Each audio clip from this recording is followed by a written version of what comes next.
no kids มาแนะนำวิธีการกินดีแบบเมนูง่ายๆ การทำสลัดอะโวคาโดแล้วก็มะเขือเทศค่ะ Oh no. เยอะไปหน่อย ชิวใช่อร่อยมาก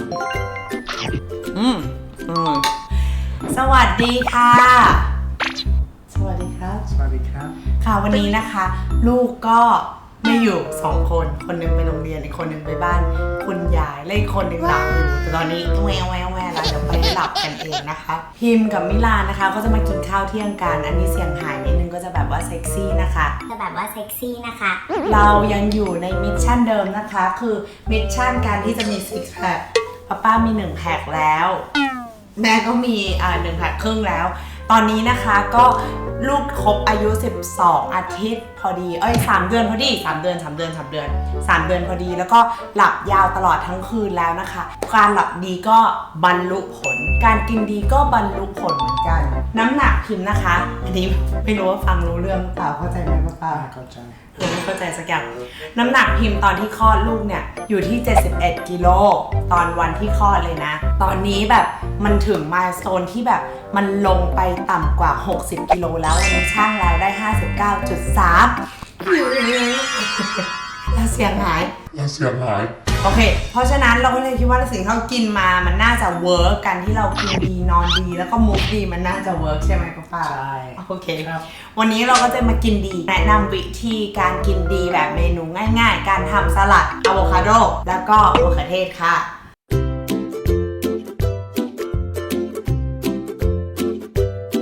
เว้ยโอเค เดี๋ยวจะมาทำกันนะคะทำง่ายๆมากเลย สิ่งที่อุปกรณ์ที่เราจะมีนี่คืออะไรป้า อะโวคาโด อะโวคาโดอันนี้ เนียน อันนี้หอมหัวแดงอันนี้ มะเขือเทศ อันนี้เรียนมาแล้วมะเขือเทศอันนี้ มาดู แตงกวา แตงกวา แล้วก็อันนี้ผักชีนะคะออปชั่นอลแล้วอันนี้ล่ะ มะนาว มะนาวมีมะนาว2 แบบมีมะนาวแบบเลมอนกับมะนาวแบบลามนะคะมะนาวแป้นสุดท้ายก็เครื่องปรุงพริกไทยเกลือเหมือนเดิมแล้วก็เห็นทั้งที่เห็นนะคะเราจะไม่ได้มีเนื้อสัตว์วันนี้สิ่งที่เราจะมาทดแทนเนื้อสัตว์ก็คือตัวนี้ค่ะเฟต้าชีสนะคะหรืออะไร ชีส ก็คือชีสนั่นแหละ มันเป็นชีสที่มาแทนเนื้อสัตว์โปรตีนที่มาแทนเนื้อสัตว์วันนี้ก็คือใช้เฟต้าชีสตัวนี้เนี่ยมีนมทั้งหมด 97%เพราะฉะนั้นเป็นโปรตีนที่สูงมากแล้วเราก็จะมาใช้พวกถั่ววันนี้เลือกถั่วนะคะที่จะมาใช้ก็คือถั่วเม็ดทานตะวันงานนี้ไม่ใช่ถั่วนะงาดำแล้วก็มีถั่วwhat is this มาคาเดเมียนะ มาคาเดเมียนะคะมีถั่วที่เราจะมาเพิ่มตัวโปรตีนกันวันนี้ก็จะไม่มีเนื้อสัตว์ no meat today โอเคเรามาเริ่มทำกันเลยวิธีทำง่ายๆอร่อยด้วยนะคะก็ป้า you cut this thin layer like this โอเคก็หั่นนะคะสิ่งที่เราอยากจะหั่นอะโวคาโดเนี่ยมันจะแบบเขาเรียกว่าอะไรอะเดายากเราใจยากมากเลยว่าจะสุกไม่สุกแล้วพอดีมีเพื่อนมาจากอิสราเอลเขาโตมากับอะโวคาโดเขาบอกว่ามันง่ายมากเลยที่จะดูอะโวคาโดให้จับทั้งลูกแล้วก็จับอุ้มมันไปถ้ามันนุ่มๆทั้งลูกเนี่ยแสดงว่ากินได้แต่ถ้ามันนุ่มแล้วมันเละเกินแสดงว่ามันไม่ดีแล้วอันนี้มันนุ่มๆทั้งลูกแล้วลองมาดูกันว่ามันดีหรือไม่ดีเฮ้ยโอ้ดี Thank you Dory เพื่อนชื่อ Dory เฮ้ยวันนี้อะโวคาโดดีดูดีมากเลยถ้ามันดีแล้วมันก็จะแบบผ่าเข้าไปง่ายๆมันก็จะไม่แข็งเนาะแล้วก็มันก็จะชุบเข้าไปได้เลยง่ายมากถ้ามันแข็งเกินแสดงว่ามันยังไม่สุกดีแล้วก็ถ้ามันนุ่มๆแล้วนะคะเขาบอกว่าให้ไปใส่ในตู้เย็นเพราะไม่งั้นถ้าไว้ด้านนอกมันจะสุกไปเรื่อยๆแล้วก็มันก็จะเละไปแล้วก็มีอีกอันนึงที่เขาให้สูตรมาก็คืออะโวคาโดเนี่ยถ้าเราอยากจะทำอะโวคาโดสลัดหรืออะไรเงี้ยให้เอาเม็ดที่มันเป็นเม็ดของมันเนี่ยอย่างเงี้ย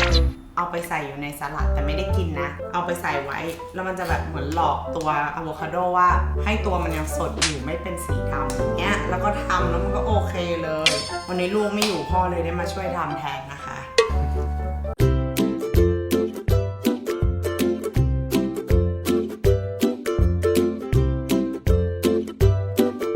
กินดียังมามี6 แพ็ค กินเดียก็เดี๋ยวก็มีซิกแพคป้ากินไปก่อน6 เดือน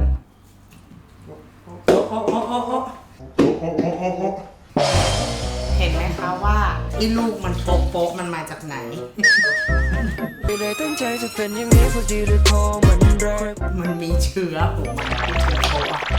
ดูลูกนี้สิโอเคเลยอันนี้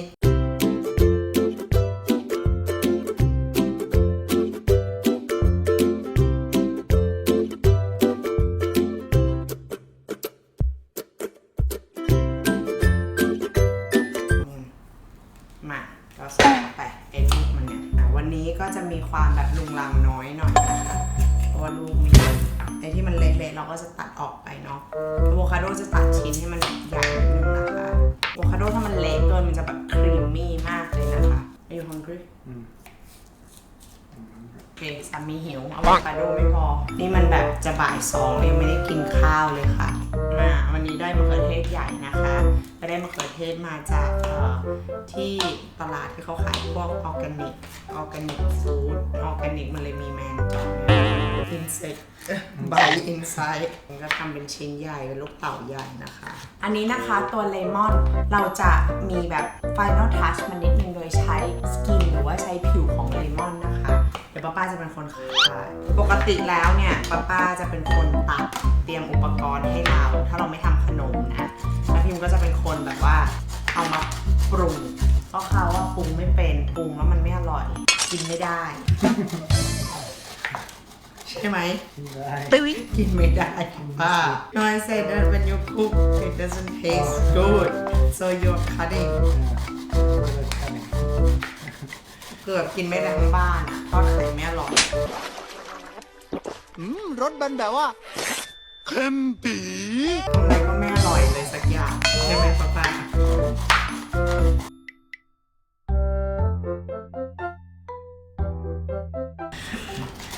I would eat mostly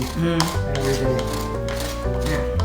เขาต้องชื่นชมนะคะ เพราะว่าถ้าไม่ชมเนี่ยจะไม่มีใครทำให้กินเข้าใจไหม Nope. นี่ก็ตัดชิ้นใหญ่ๆหน่อยชิ้นใหญ่แต่พอคำนะคะวันนี้มะเขือเทศมันใหญ่มากเลยเราใช้แค่2ลูกเท่านั้นเดี๋ยวจะให้ดูประมาณนี้วันนี้เราอยากจะใช้แตงกวาด้วยแต่ก็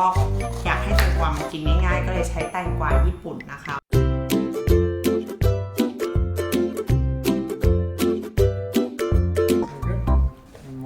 just small we do the final touch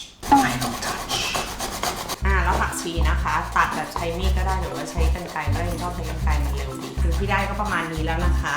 สุดท้ายมาทีนี้เราจะปรุงแล้วค่ะหอมหัวแดงนะคะมีนี่ตัดมาครบเรียบร้อยแล้วก็จะใส่หอมหัวแดงเข้าไปนิดนึงไม่ใส่เยอะเดี๋ยวจะแกล้งเข้าใจไหม Mr. Kale. เคยกินจักรแล้จะเหม็นเป็นประมาณนี้นะคะเรียบร้อยมาปรุงกันวิธีการปรุงนี่ก็ง่ายมากเลยเราจะใช้อุปกรณ์แค่พริกไทยเกลือแล้วก็มะนาวนะคะมันก็จะได้มีรสแบบเปรี้ยวๆนิดนึงสำหรับบ้านไหนที่มีอันนี้เป็นออปชั่นอลเนาะที่จะให้รสหวานแล้วก็รสแบบกลมกล่อมมากขึ้นสามารถใช้บัลซามิกเกรซได้นะคะนี่เราใช้ของยี่ห้อนี้มาจากอิตาลีเนาะก็จะราดไฟนอลทัชนิดนึงSo we're gonna make the sauce now and we're gonna make it perfectly to the salad จะใช้มะนาวประมาณ2ลูกเนาะลูกแป้นอย่างนี้ผสมกับตัวเลมอนนะคะแล้วก็จะใส่ลงไปโดยตรง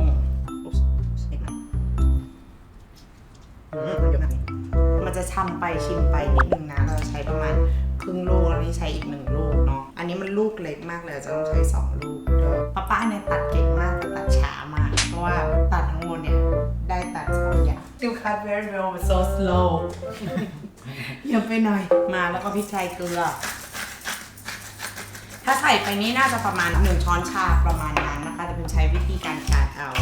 แล้วก็พริกไทยที่บ้านหมกตอนนี้ได้พริกไทยแบบสวยงามมา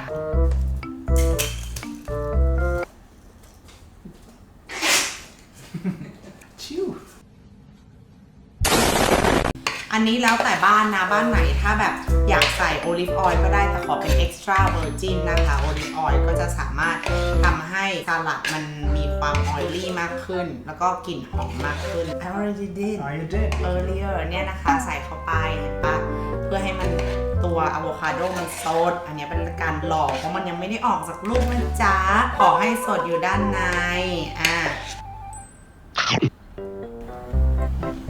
don't need more lime พริกไทยนี่มันไม่ได้ลงเยอะเลยนะมันจะหมดขวดแล้วมันเลยแบบเหมือนขยับไปเยอะนิดนึงจริงๆมันไม่ได้เยอะเลย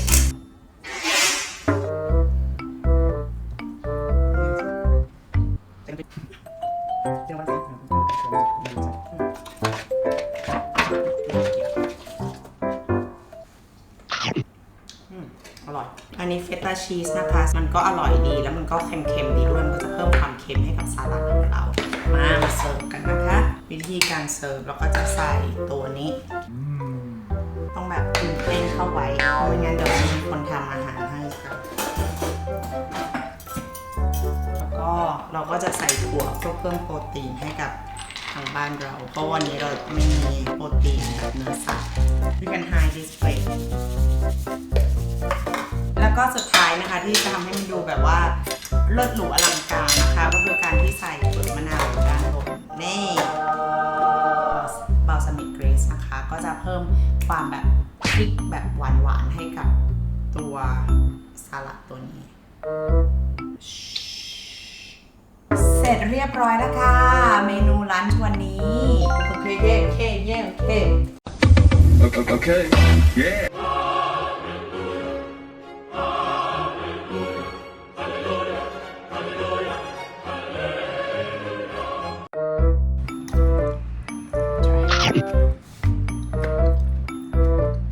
How is it? อร่อยมาก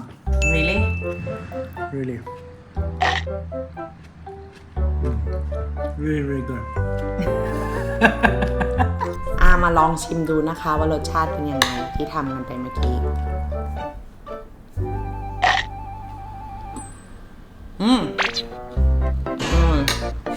อร่อยง่ายๆค่ะใช้อะไรไม่เยอะเลยไม่อ้วนด้วยมาลองทำดูนะคะแล้ววันนี้ลาไปก่อนนะคะกินดีมีซิกแพคค่ะยังไม่มีซิกแพคนะตอนนี้แต่น้ำหนักจะลงไปถึงเป้าแล้วมาเจอกันนะคะอย่าลืมกดติดตามกด subscribe กดกระดิ่งเรียกเตือนนะคะเดี๋ยวพิมจะมาแชร์เมนูต่างๆค่ะให้กินดีมี